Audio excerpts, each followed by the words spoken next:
chiều thầm vương bao nhớ nhung,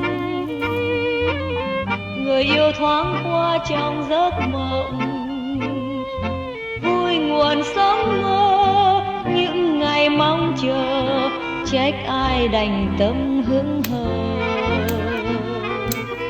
Mối tình đầu xuân ai thấu chăng, lòng tha thiết buông theo tiếng đàn, mơ đời ái ân những ngày phong trần, sống trong mộng đẹp ngày xuân.